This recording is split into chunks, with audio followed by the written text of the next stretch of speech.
Hello student, આજે આપણે એઝિયોટ્રોપ એટલે શું એ સમજીશું.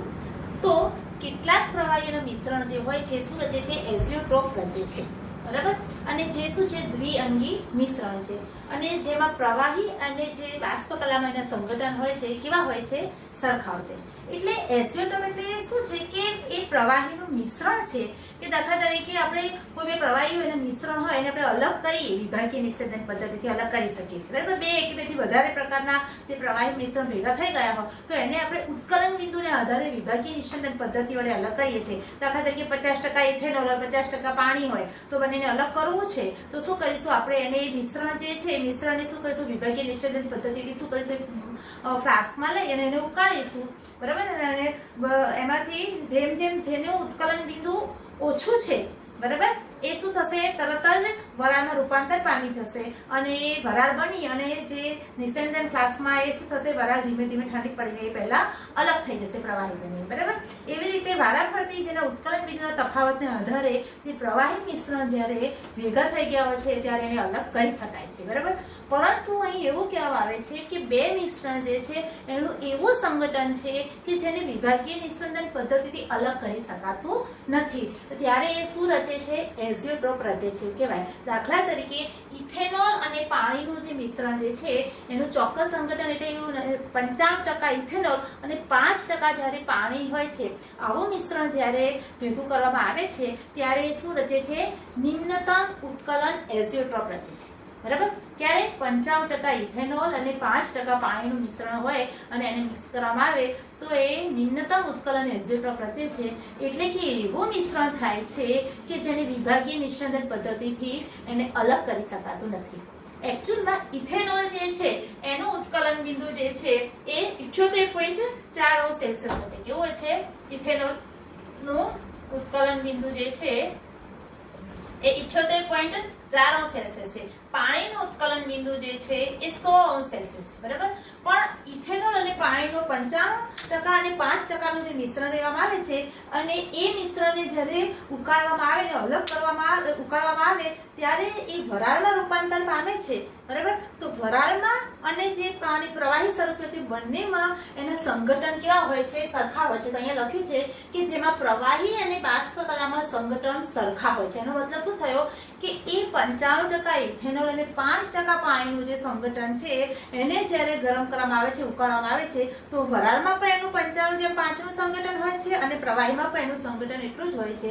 મતલબ કે બંને અલગ થતા નથી. એનું વિભાગીય નિસ્યંદન પદ્ધતિથી કે ગરમ કરવાથી એ અલગ થતા નથી. એનું એ જ સંગઠન રહે છે. એ અચળ તાપમાને ઉકળે છે અને એનું જે એને નિમ્નતમ ઉત્કલન એઝિયોટ્રોપ એટલા માટે કહેવામાં આવે છે કે બંનેનું સ્વતંત્ર જે ઉત્કલન બિંદુ છે, દાખલા તરીકે ઇથેનોલનું 78.4 અને પાણીનું 100, તો એના કરતા પણ ઓછા ઉત્કલન બિંદુએ તે ઉકળે છે. એટલે કે 78.2 સેલ્સિયસ તાપમાન જે છે આ તાપમાને ઇથેનોલ અને પાણીનું જે એઝિયોટ્રોપ છે 55:5 એ એના ઉત્કલન બિંદુ કરતા ઓછા તાપમાને ઉકળે છે. એટલે મતલબ 100 સેલ્સિયસે પાણી ઉકળવું જોઈએ, એના બદલે 78.2 સેલ્સિયસે પાણી ઉકળીને વરાળ બની જાય છે. અને ઇથેનોલ પાણીનું ઉત્કલન બિંદુ કેટલું છે? 78.4 છે. એના બદલે 78.2 સેલ્સિયસે તે ઉકળી અને વરાળ બની જાય છે. એનો મતલબ શું થયું? કે એનું જે ઉત્કલન બિંદુ જે છે એનાથી ઓછા ઉત્કલન બિંદુ એ શું થાય છે? વરાળમાં રૂપાંતર પામે છે, પરંતુ એ અલગ થતા નથી. એટલે એને નિમ્નતમ ઉત્કલન એઝિયોટ્રોપ કહે છે. આનો મતલબ એવો થયો કે ઇથેનોલના જે બે અણુ હોય છે, બરાબર, ઇથેનોલના અણુ એ કહીએ તો એ જે સંગઠન છે અને પાણીનું સંગઠન H2 જેના અણુને B કહીએ તો B સંગઠન છે. બે પાણીના અણુ વચ્ચેનું સંગઠન છે, બરાબર. એના કરતા જે 55:5 જે છે જે એનું જે ઉત્કલન ઇથેનોલ અને પાણી જ્યારે મિશ્ર થાય છે તો એનું ઉત્કલન બિંદુ એ બેનું મિશ્રણનું ઉત્કલન બિંદુ શું છે? એનાથી ઓછું છે. મતલબ કે બેના સંગઠનમાં એટલું બધું બંધનમાં એ કેવું નબળા પ્રકારનું બંધન છે, બરાબર. ઇથેનોલ અને પાણીનું બંધન થોડું નબળા પ્રકારનું છે. એટલે શું થાય છે કે એના ઉત્કલન બિંદુથી ઓછા ઉત્કલન બિંદુ એ ઉકળી જાય છે. એટલે એ શું થાય છે? એનું જે ઉત્કલન બિંદુ શું કહેવાય છે? નિમ્નતમ ઉત્કલન બિંદુ જે છે. એટલે એ નિમ્નતમ ઉત્કલન એઝિયોટ્રોપ રચે છે એવું કહેવાય. બરાબર.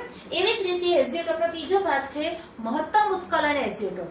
તો બીજા કેટલાક એવા પ્રવાહી છે કે જેનું પણ ચોક્કસ સંગઠન મિશ્રણ જે છે બરાબર એ પણ બાષ્પ કલા અને પ્રવાહી કલામાં સરખા છે, એને પણ વિભાગીય નિસ્યંદનથી અલગ નથી કરી શકાતા, પરંતુ એ સંગઠન એવું છે કે એમાં એના ઉત્કલન બિંદુથી એ ઊંચા તાપમાને પ્રવાહી વરાળ સ્વરૂપમાં રૂપાંતર પામે છે, એટલે કે ઉકળે છે. બરાબર. તો એનું ઉત્કલન બિંદુ એનાથી શું છે, સ્વતંત્ર જે ઉત્કલન બિંદુ એના જે હોય એનાથી ઊંચું છે. દાખલા તરીકે એનું જે અને એમાં કેવું હોય છે, ઋણ વિચલન જોવા મળે છે અને આમાં કેવું હોય છે, ધન વિચલન જોવા મળે છે. બરાબર.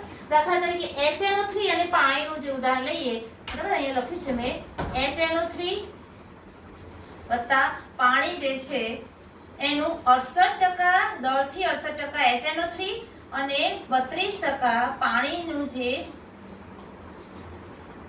સંગઠન છે HNO3 કેટલું, દરથી 68% HNO3 અને દરથી 32% પાણી જે લેવામાં આવે આટલું સંગઠન જો HNO3 અને પાણીનું ભેગું કરવામાં આવે અને એ શું રચશે, મહત્તમ ઉત્કલન એઝિયોટ્રોપ. એનો મતલબ કે HNO3 નું જે ઉત્કલન બિંદુ જે છે, HNO3 નું ઉત્કલન બિંદુ જે છે એ છે 68% છે ને, હા. HNO3 નું જે ઉત્કલન બિંદુ જે છે એ આઈ થિંક 83°C છે, હા 83°C છે અને H2O નું જે ઉત્કલન બિંદુ છે એ 100°C છે. બરાબર. તો આ 80 અને 83 અને 100°C જે ઉત્કલન બિંદુ છે એનાથી પણ વધારે ઉત્કલન બિંદુ એટલે કે 300 ને તમારી બુકમાં લખ્યું છે 393.5 અંશ કેલ્વિન એટલે કે 120.5°C થશે. બરાબર. એટલે કેટલું થશે, 120.5°C. બરાબર. એક્ચ્યુઅલમાં HNO3 નું ઉત્કલન બિંદુ કેટલું છે, 83°C. બરાબર. પાણીનું તો 100°C તમને ખબર છે. બંનેનું મિશ્રણ કેટલું છે, 68% અને 32%, 68:32 નું મિશ્રણ છે અને એનું ઉત્કલન બિંદુ જેનું મિશ્રણ કરવાય છે તો આ જે એઝિયોટ્રોપ રચાય છે તો એ મિશ્રણનું સંગઠન, આ સંગઠને જે એનું જે કેટલા 120.5°C ઉકળે છે, એનો મતલબ ખરેખર ઉકળવું ક્યારે જોઈએ, 83. બરાબર. એના બદલે કયું થયું 120.5, એટલે જે પોતાના ઉત્કલન બિંદુથી વધારે ઊંચા તાપમાને ઉકળે છે. બરાબર. એટલે એનું જે એઝિયોટ્રોપ રચે છે, એઝિયોટ્રોપ કેવું કહેવાશે, મહત્તમ ઉત્કલન એઝિયોટ્રોપ રચે છે એવું કહી શકાશે. બરાબર. આનો મતલબ શું થયો કે HNO3 અને પાણીનું જે સંગઠન થાય છે 68% અને 32% નું જે સંગઠન થાય છે એમાં HNO3 અને પાણીના અણુ વચ્ચે એવું બંધન રચાય છે, એવું બંધન રચાય છે કે જેથી એ શું થાય છે, એને છૂટા પડીને બાષ્પમાં ઓછા પ્રમાણમાં જાય છે. એટલે એ બાષ્પમાં જવા માટે એને વધારે ઊંચું તાપમાન આપવું પડે છે. બરાબર. એટલે એનું બંધન બળ કેવું છે, જે HNO3 ને પાણીના અણુનું જે બંધન બળ જે છે કેવું છે, મજબૂત છે. એટલે એમાં શું થાય છે, બાષ્પીભવન ઘટે છે એટલે કેવું વિચલન જોવા મળે છે, ઋણ વિચલન જોવા મળે છે. કેવું જોવા મળે છે, ઋણ વિચલન જોવા મળે છે. બરાબર. આમ એ જે HNO3 અને H2O નું ઉદાહરણ જે છે એ કેવો એઝિયોટ્રોપ રચે છે, તો મહત્તમ ઉત્કલન એઝિયોટ્રોપ રચે છે. બરાબર. એટલે છે મહત્તમ ઉત્કલન એઝિયોટ્રોપ રચે છે. બરાબર. આ સિવાય HCl ની વરાળ અને મતલબ HCl બાષ્પ સ્વરૂપ છે એટલે HCl અને પાણી જે છે એનું જે મિશ્રણ કરાવાય છે એટલે HCl ને પાણીનું જ્યારે 20% અને 80% નું મિશ્રણ જે લેવામાં આવે છે, HCl 20% અને પાણી છે 80%, તો HCl નું ઉત્કલન બિંદુ આવશે -85°C અને પાણી જે છે એનું આવશે ઉત્કલન બિંદુ 100°. તો આ બંનેનું મિશ્રણ જે છે 20:80% નું એ પણ કેવું છે, મહત્તમ ઉત્કલન એઝિયોટ્રોપ રચે છે એટલે એ 108°C તાપમાને ઉકળે છે.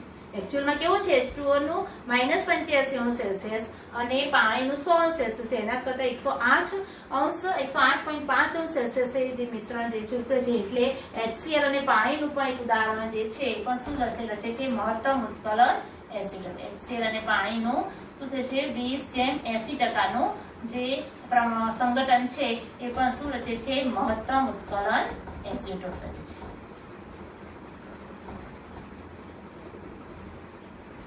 બરાબર. તો આવી રીતે એ ચોક્કસ સંગઠન એમનું હોય છે બે મિશ્રણોનું, જે એ શું રચે છે, એઝોટોપ રચે છે. અને જો એનો ઉત્કલન બિંદુ એના સ્વતંત્ર ઉત્કલન બિંદુ કરતા ઊંચા હોય તો એ મહત્તમ ઉત્કલન એઝોટોપ, અને નીચા હોય તો એ નિમ્નતમ ઉત્કલન એઝોટોપ રચે છે. આવી રીતે એઝોટોપના બે પ્રકાર પડે છે અને આ હું તમને આજે એઝોટોપ વિશે સમજાવ્યું. બરાબર. હવે આપણે પ્રવાહીની બાષ્પ જે છે, બરાબર, એમાં જે આપણે રાઉલ્ટના નિયમમાં જોયું તો એના લીધે જે બાષ્પ દબાણમાં ઘટાડો થાય છે, બરાબર, અને એના લીધે બીજા કયા ઘણા બધા ગુણધર્મ જે છે બાષ્પ દબાણને સંબંધિત, તો એમાં શું ફેરફાર થાય છે એના વિશે સમજીશું.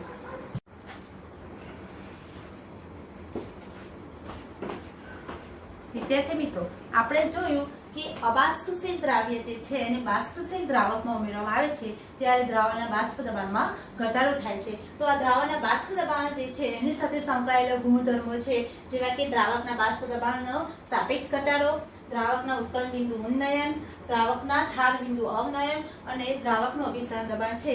આ છે એને સાથે સંકળાયેલા ગુણધર્મો છે. તો આપણે એના વિશે વિવિધ અભ્યાસ આપણે આજે જોઈશું. તો સૌપ્રથમ આપણે કે જે દ્રાવક જે છે, બરાબર, તો આ જે એના ગુણધર્મો જે છે એ બાષ્પ દબાણ સાથે સંકળાયેલા એ ગુણધર્મો કેવા છે, તો એ સંખ્યાત્મક ગુણધર્મો છે. કારણ કે આ જે ગુણધર્મો જે છે એ દ્રાવકના સ્વભાવ પર આધાર નથી રાખતા, પરંતુ દ્રાવણમાં રહેલા જેના સંખ્યા કણો અથવા તો દ્રવ્યના જે સંખ્યા કણો જે છે એની પર આધાર રાખે છે. એટલે કે આ જે બધા ગુણધર્મો કેવા કહેવાય છે, સંખ્યાત્મક ગુણધર્મો છે. એ આપણે વિસ્તૃતમાં આગળ જોઈશું. બરાબર.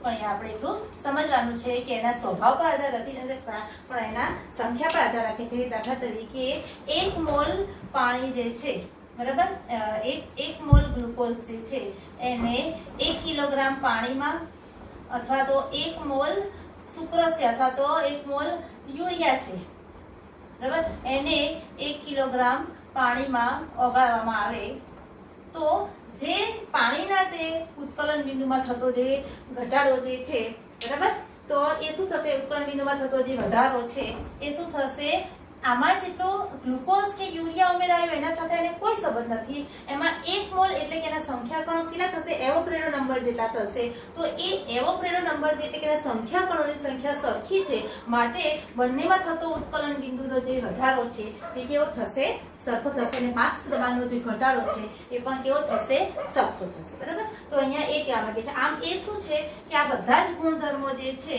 એ ગુણધર્મો કેવા છે, સંખ્યાત્મક ગુણધર્મ છે. એ દ્રાવ્યના સ્વભાવ પર આધાર રાખતા નથી. બરાબર. તો એને સંખ્યાત્મક ગુણધર્મ કહે છે. તો હવે આપણે પહેલા જોઈશું કે દ્રાવકના જે બાષ્પ દબાણનો સાપેક્ષ ઘટાડો છે એના વિશે જોઈશું. તો દ્રાવકના બાષ્પ દબાણનો જે સાપેક્ષ ઘટાડો છે એની વાત કરીએ છીએ તો આપણે રાઉલ્ટના નિયમમાં આપણે ભણી ગયા કે શું ભણી ગયા કે બાષ્પ દબાણ છે, જે બાષ્પશીલ ઘટક જે છે એનું જે બાષ્પ દબાણ જે છે એ શું થાય છે, દ્રાવણમાં રહેલા એના મોલ અંશના સમપ્રમાણ છે. એટલે P1 ચલે છે x1 માટે આપણે શું સમજીએ, આના પરથી શીખીએ કે P1 P10 એટલે P1 ડોટ અથવા P10, બરાબર, x1 છે. બરાબર. આવું આપણે ભણી ગયા. હવે શું કીધું છે કે જ્યારે શુદ્ધ દ્રાવક જે છે, બરાબર, શુદ્ધ દ્રાવક જે છે એનું બાષ્પ દબાણ કેટલું છે, તો એનું બાષ્પ દબાણ જે છે P1 નોટ છે, બરાબર. અને જ્યારે એમાં કોઈ અબાષ્પશીલ દ્રાવ્ય ઉમેરવામાં આવે છે ત્યારે એના બાષ્પ દબાણમાં શું થાય છે, ઘટાડો થાય છે. અને એ વખતે એનું બાષ્પ દબાણ કેટલું હોય છે, P1 હોય છે. આનો મતલબ શું થાય છે કે એના બાષ્પ દબાણમાં શું થાય છે, શુદ્ધ દ્રાવક જે છે એના બાષ્પ દબાણમાં શું થાય છે, ઘટાડો થાય છે. આવું આપણે રાઉલ્ટના નિયમ આગળ ભણી ગયા છીએ. તો આ ઘટાડો કેટલો થાય છે એ આપણે સમજવાનું છે. તો એ જે ઘટાડો થાય છે એનો મતલબ શું થાય કે શુદ્ધ દ્રાવકનું બાષ્પ દબાણ કેવું છે, વધારે છે. એટલે વધારે P10 નોટ છે એમાં માઈનસ P1 કરીશું તો એ જે ઘટાડો છે એ ડેલ્ટા P આપણને મળશે, ડેલ્ટા P1, બરાબર. તો આ જે ઘટાડો છે આપણને આવી રીતે મળશે કે કેમ કે P1 નોટ 0 કેમ આપણે કર્યું કે એનું પહેલા એનું ઉત્કલન બિંદુ બાષ્પ દબાણ કેવું છે, વધારે હતું. દ્રાવ્ય જે છે અબાષ્પશીલ ઉમેરવામાં આવ્યો ત્યારે એનું શું થયું, જે બાષ્પ દબાણ છે ઘટ્યું. એટલે P1 જે છે કેટલું છે, ઓછું છે, બરાબર. એટલે તે ઘટાડો જે છે ડેલ્ટા પી છે P1 છે કેટલું છે P1 નોટ માઈનસ P1 જેટલો. બરાબર. હવે અહીંયા જે P1 ની કિંમત આપણે અહીંયા મૂકીશું કે P1 આપણા નિયમ પ્રમાણે શું શીખ્યા આપણે કે P1 નોટ ઇન્ટુ x1 જે છે તો આની કિંમત જે છે સમીકરણ 1 ની કિંમત અહીંયા મૂકીએ આપણે આ સમીકરણ 2 માં તો શું આવશે P1 not minus P1 nought x1 is equal to delta P1. બરાબર. હવે આમાંથી આપણે P1 નોટ જે છે હું P1 0 પણ ઘણી વાર બોલું છું એટલે જ P1 નોટ કે P1 0 તમે કંઈ પણ કહી શકો છો. તો એ P1 જે છે નોટ છે એને બહાર કાઢતા 1 માઈનસ શું વધશે x1 ઇઝ ઇક્વલ ટુ શું થશે ડેલ્ટા P1. એટલે શું થશે 1 માઈનસ x1 એટલે આપણે છે ને દ્વિઅંગી દ્રાવણની જ આપણે અહીંયાથી ચર્ચા થાય છે અને બે દ્વિઅંગી દ્રાવણમાં બંને ઘટકના મોલનો સરવાળો હંમેશા 1 થાય એટલે આપણે ગયા પેલા શીખી ગયા છે કે x1 x2 બરાબર શું થાય 1 થાય તો 1 માઈનસ x2 બરાબર શું થશે 1 માઈનસ x1. બરાબર. તો 1 માઈનસ x1 છે એની જગ્યાએ હું x2 લખી શકું. બરાબર. તો અહીંયા શું થશે 1 માઈનસ x1 છે એની જગ્યાએ હું x2 લઈશ. બરાબર. તો ઇઝ ઇક્વલ ટુ અહીંયા P1 નોટ છે ગુણાકારમાં છે તો આ બાજુ જશે તો એ ભાગાકારમાં આવી જશે અને ડેલ્ટા P1 બરાબર આપણે શું લઈશું કે P1 નોટ માઈનસ P1 લઈશું અને અહીંયા શું લખીશું P1 નોટ. બરાબર. તો આ શું થયો બાષ્પ દબાણનો સાપેક્ષ ઘટાડો જે છે. બરાબર. એટલે એક્ચ્યુઅલમાં તમને કેવું સૂત્ર મળશે P1 not minus P1 upon P1 not is equal to શું થશે x2. બરાબર. એટલે બાષ્પ દબાણનો જે ઘટાડો પણ સાપેક્ષ ઘટાડો છે નીચે છેદમાં પર P1 નોટ આવે છે એટલે આ સાપેક્ષ ઘટાડો છે બાષ્પ દબાણનો એ દ્રાવ્યના મોલ અંશના બરાબર છે. જો અહીંયા શબ્દ યાદ રાખજો આ ઇઝ ઇક્વલ ટુ છે એટલે બરાબર છે. બરાબર. ઘણી વખત સમપ્રમાણમાં આવે છે ત્યાં આ સમપ્રમાણમાં છે એટલે ત્યાં પછી અચાનક મૂકવો પડશે તમારે સપ્રમાણ. બરાબર. તો અહીંયા એ આવી વખતે સપ્રમાણમાં છે એવું કહેવાય અને અહીંયા શું આવશે સાપેક્ષ બાષ્પ દબાણનો સાપેક્ષ ઘટાડો એ દ્રાવ્યના મોલ અંશના સમપ્રમાણમાં નહીં આવે. શું આવશે દ્રાવ્યના મોલ અંશના બરાબર છે. બરાબર. તો આ આપણને સૂત્ર મળે છે એના પરથી તમે દાખલા પણ ગણી શકો છો. અને હવે આગળ એને ફરી જોઈએ કે x2 મોલ બરાબર મોલ અંશ છે મોલ અંશ બરાબર શું થશે ઘટકના મોલ ભાગ્યા કુલ મોલ થશે. તો આવી આગળ ફરી આને વિસ્તૃતમાં હું લખું તો શું લખાશે P1 not minus P1 upon P1 not is equal to ઘટકના મોલ એટલે N2 upon N1 plus N2 થઈ શકે. બરાબર. હવે જો અતિ મંદ દ્રાવણ હોય તો એના માટે જે અતિ મંદ દ્રાવણ તો દ્રાવ્ય જે એના મોલ જે છે કેવા છે N2 બહુ જ ઓછા આવે છે એટલે N2 less than or less than N1 એટલે N1 પ્લસ N2 માં N2 ને આપણે અવગણીએ તો શું થશે ફાઇનલ આના બરાબર N2 શું થશે N2 અપોન N1 થશે. બરાબર. હવે એના પરથી અહીંયા ઉપર લખું છું શું થશે આને ઉપર લઈ જઈએ તો P1 not minus P1 upon P1 not is equal to શું થશે N2 અપોન N1. ક્યારે N2 જે છે એ less than or less than શું થશે N1 કે કોના માટે અતિ મંદ દ્રાવણ માટે. બરાબર. અતિ મંદ દ્રાવણ હશે ત્યારે જ આવું થશે નહીંતર એને N2 ને અવગણી ના શકાય. બરાબર.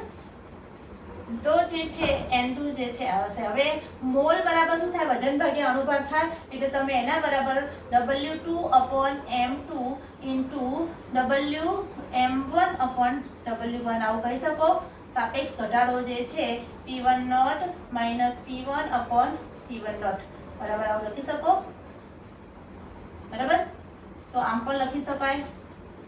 બરાબર. તો આ બધી જ રાશિ આપણે જાણતા હોઈએ તો તમને આ દ્રાવ્યના જે આણ્વીય દળ જે છે M2 એ આપણે શોધવાનું કે એના સિવાયની રાશિ જાણતા હોય તે શોધી શકીએ. દ્રાવ્યનું વજન શોધવાનું કે W2 તો બીજી રાશિ જાણતા હોય આપણે એ શોધી શકીએ.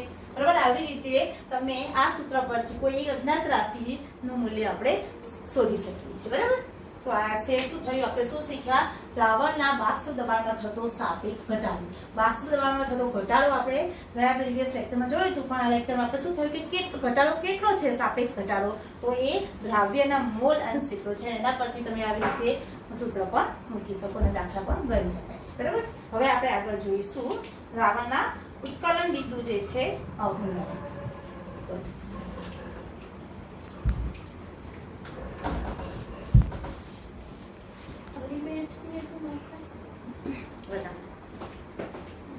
હવે આપણે આગળ જોઈશું ટોપિક ઉત્કલન બિંદુ ઉન્નયન.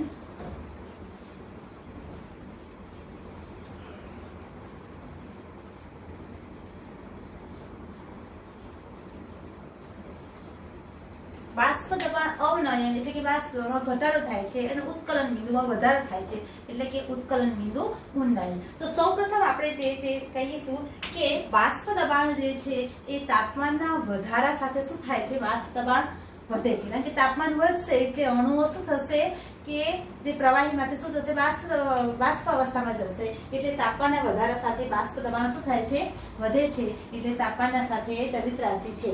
અને જે તાપમાને જે પ્રવાહી ઉકળે છે બરાબર, ત્યારે એનું બાષ્પ દબાણ કેવું હોય છે, તાપમાને ઉકળે છે ત્યારે એનું બાષ્પ દબાણ 1.013 બાર અથવા તો 1 વાતાવરણ 1 atm દબાણ હોય છે.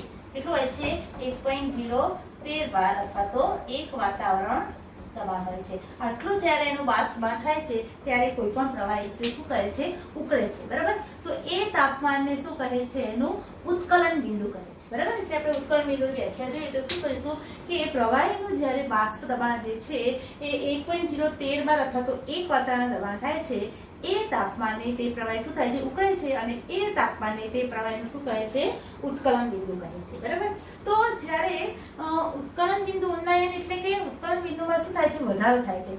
એટલે જ્યારે કોઈ શુદ્ધ પ્રવાહી દ્રાવક હોય છે બરાબર, એનો જે ઉત્કલન બિંદુ છે એમાં જ્યારે કોઈ દ્રાવ્ય પદાર્થ ઉમેરવામાં આવે છે એટલે શું થાય છે કે એનું જે તાપમાને ઉકળતું એ તાપમાને એનું બાષ્પ દબાણ જે છે એ 1.013 બાર કે 1 વાતાવરણ થતું હતું એ તાપમાને થતું નથી બરાબર. ત્યારે એ તાપમાને એનું જે બાષ્પ દબાણ છે એ ઓછું રહે છે.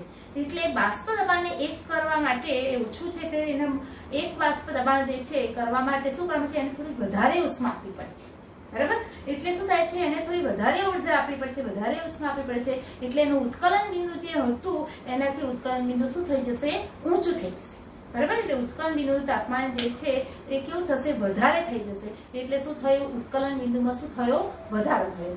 ક્યારે કે જ્યારે કોઈ શુદ્ધ દ્રાવક હતું એમાં કોઈ બાષ્પશીલ દ્રવ્ય ઉમેરવામાં આવ્યું તેનાથી શું થાય છે, એના ઉત્કલન બિંદુમાં શું થાય છે, વધારો બરાબર. જેમ બાષ્પ દબાણમાં શું થતો હતો, ઘટાડો થતો હતો, એમ ઉત્કલન બિંદુમાં શું થાય છે, વધારો થાય છે બરાબર. તો અહીં આપણે જોવાનું છે. દાખલા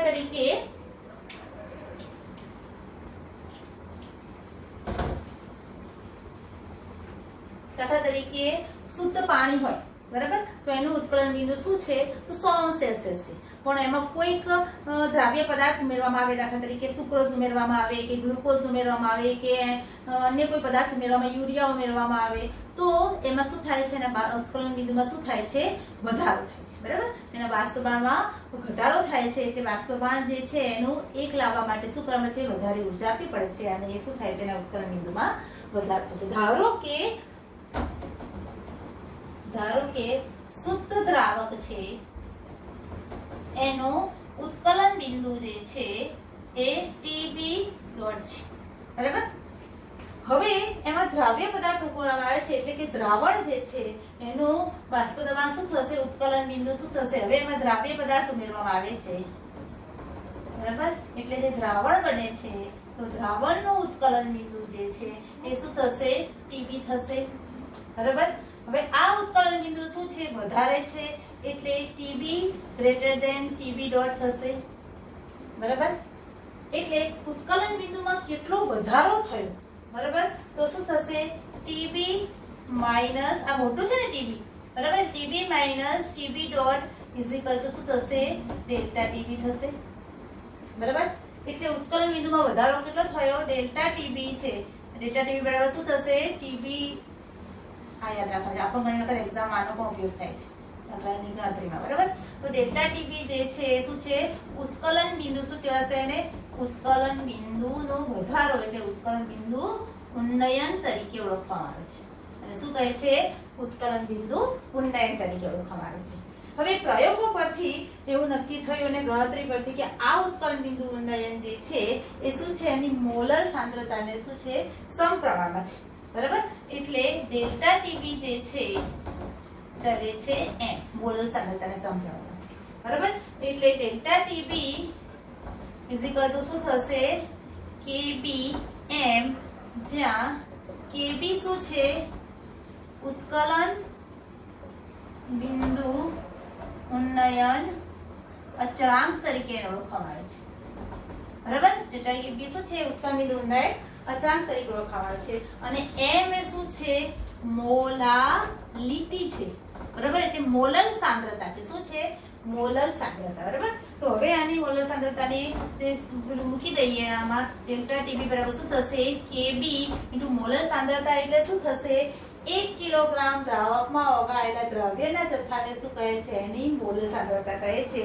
એટલે દ્રવ્યનો જથ્થો જે છે W2 છે. બરાબર? અહીંયા શું થશે? M2 ઇન્ટુ વજન ભાગ્યા અણુભાર થશે ને, મોલ અને મોલ M2 અપન શું થશે? W જે આનું 1 કિલોગ્રામ વજન છે એટલે શું થશે? W1 કિલોગ્રામમાં છે એટલે ઉપર આપણે 1000 મૂકીશું, કારણ કે આ ગ્રામમાં હશે તો. બરાબર? એટલે આ શું થશે? તો આના પરથી આ જે સૂત્ર આપણને મળશે.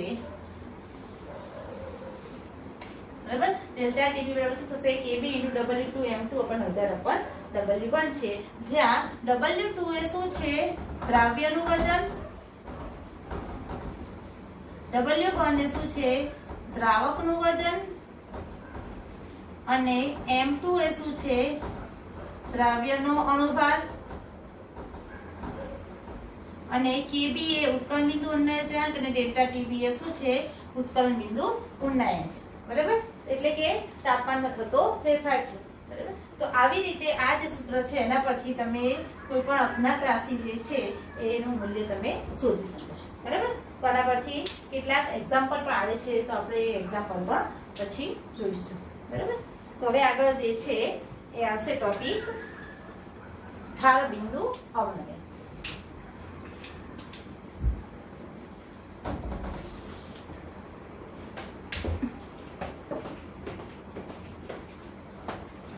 ઉત્કલન બિંદુ ઉન્નયનમાં જે આપણે સમજાયું એનો જે ગ્રાફ છે અહીંયા મેં દોર્યો છે, તો આ ગ્રાફમાં શું છે? બાષ્પ દબાણ વિરુદ્ધ તાપમાનનો જે ગ્રાફ દોરવામાં આવે છે તો શું થાય છે કે જે શુદ્ધ દ્રાવક હતું એનું બાષ્પ દબાણ જે છે એક વાતાવરણ કરવા માટે એનું તાપમાન જે જોઈએ છે એ કેટલું છે? TB નોટ જેટલું છે. બરાબર?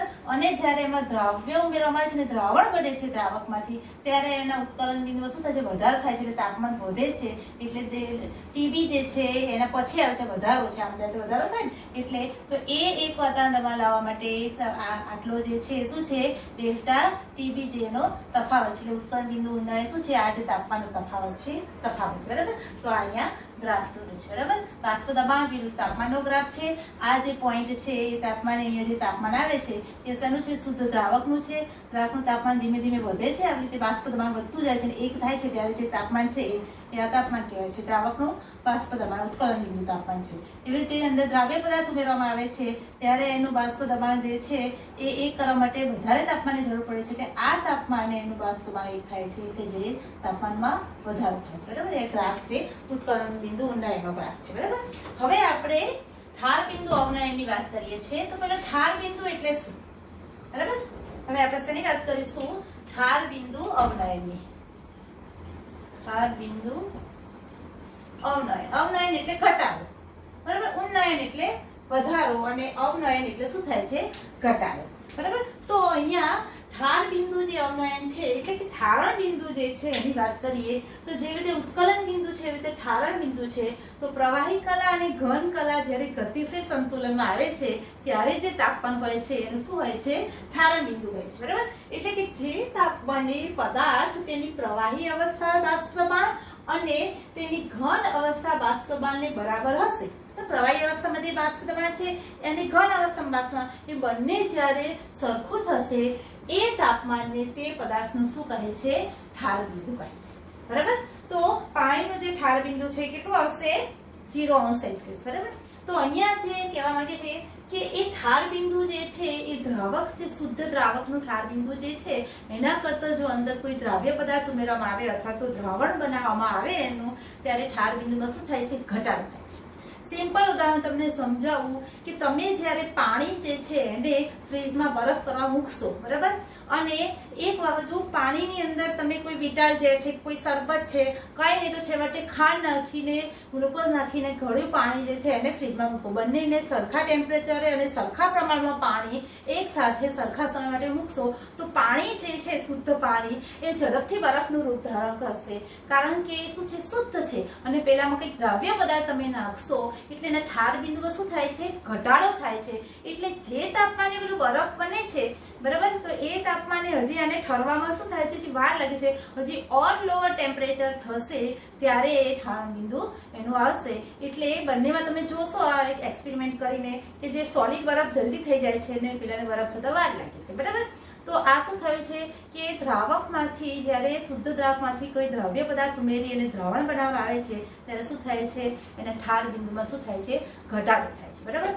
તો એ ઘટાડાને શું કહે છે, ઠાર બિંદુ અવનયન તરીકે ઓળખવામાં આવે છે. દાખલા તરીકે ઠાર બિંદુ એટલે ફ્રીઝિંગ પોઈન્ટ કહીએ છીએ ઇંગ્લિશમાં. એટલે TF જે છે, શરૂઆતનું એનું જે ઠાર બિંદુ છે, TF જે છે શુદ્ધ દ્રાવકનું, એ TF નોટ તરીકે ઓળખીશું, બરાબર. એ શું આવશે, એનાથી પેલું ઠાર બિંદુ છે એ ગ્રેટર ધેન જે દ્રાવકનું જે ઠાર બિંદુ છે ઓછું આવશે, ઓર નીચું લઈ જવું પડશે, એટલે ઘટાડો થાય છે એટલે ઓછું આવશે. એટલે TF નોટ જે છે એ ગ્રેટર ધેન TF આવશે. એટલે ઠાર બિંદુમાં ઘટાડો એટલે ઠાર બિંદુ અવનયન શું આવશે, ડેલ્ટા TF છે એ શું આવશે, TF નોટ માઇનસ TF આવશે, બરાબર.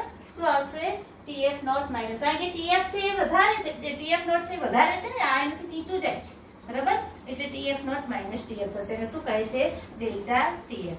અને જેવી રીતે ઉત્કલન બિંદુ ઉન્નયન જે છે ડેલ્ટા TB જે છે એ શું છે, મોલર સાંદ્રતાના સમપ્રમાણમાં છે. તેવી રીતે ડેલ્ટા TF જે છે એ પણ શું ચલે છે, m મોલર સાંદ્રતાને સમપ્રમાણમાં છે, બરાબર. તો સેમ આને પણ તમે એવી રીતે લખી શકો કે ડેલ્ટા TF જે છે ઇઝ ઇક્વલ ટુ શું થશે, delta TF is equal to શું આવશે, KF m. જે KF શું છે, ઉત્કલન બિંદુ ઠાર બિંદુ અવનયન અચળાંક તરીકે ઓળખવામાં આવે છે. હવે આ કિંમતને અહીંયા મૂકતા KF અને m મોલાલિટી છે, બરાબર. તો મોલાલિટી એટલે મોલર સાંદ્રતા કહેવાય છે.